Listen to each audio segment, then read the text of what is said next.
আমি মুখ খুললে দিলদারকে উলঙ্গ হয়ে রাস্তায় ঘুরতে হবে, বললেন পিয়াসা।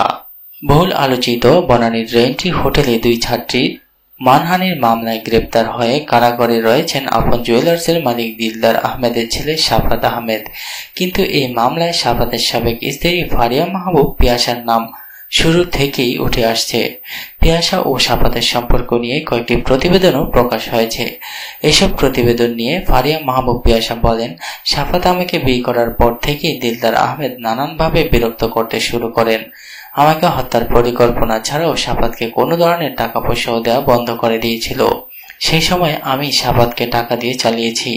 আমার এবং শাফাতের মদ্যপানের কিছু খবর গণমাধ্যমে প্রকাশ পেয়েছে। শাফাত ইয়াবা আসক্ত ছিল, কিন্তু আমি এসবের মধ্যে ছিলাম না।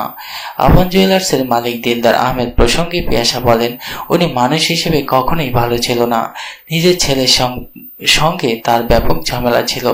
এমনকি ছেলেকে দেয়া গাড়িটা পর্যন্ত তিনি ফেরত নিয়েছিলেন। এ নিয়ে থানায় জিডিও করা হয়েছে। তিনি বলেন, আমি যদি মুখ খুলি তাহলে দিলদার আহমেদকে এই সমাজে উলঙ্গ হয়ে রাস্তায় ঘুরতে হবে। তিনি বলেন, আমার সম্পর্কে দিলদার আহমেদের পরিবারের লোকজন খুব নেতিবাচক প্রচারণা চালাচ্ছে, কিন্তু আমি দৃঢ়ভাবে বলতে পারি কোনো ধরনের অনৈতিক সুবিধা আমি শাফাতের সংশ্লিষ্ট কারো কাছ থেকে নিইনি। এমনকি শাফাতের দুঃসময় আমি টাকা দিয়ে তাকে চালিয়েছি। দিলদার আহমেদের সাবেক পুত্রবধূ আরো বলেন, দিলদার আহমেদ গত বছর আমাকে হত্যা করার জন্য 20 লাখ টাকা দিয়ে গুন্ডা বাহিনী ভাড়া করেছিল। এই বিষয়ে আমার সাবেক স্বামী গুলশান থানায় একটি সাধারণ ডায়েরিও করেছিল। সেখানে শাফাত উল্লেখ করেছিল যে আমার জীবন সংকটে রয়েছে।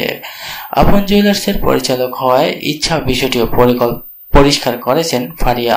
তিনি বলেন, আপন জুয়েলার্সের মালিক দিলদার আহমেদ নিজের স্ত্রীকে জীবনে কিছু দেয়নি, আমাকে কিভাবে সে পরিচালক করবে? এগুলো দিলদার আহমেদের নোংরা প্রচারণার কিছুই নয়।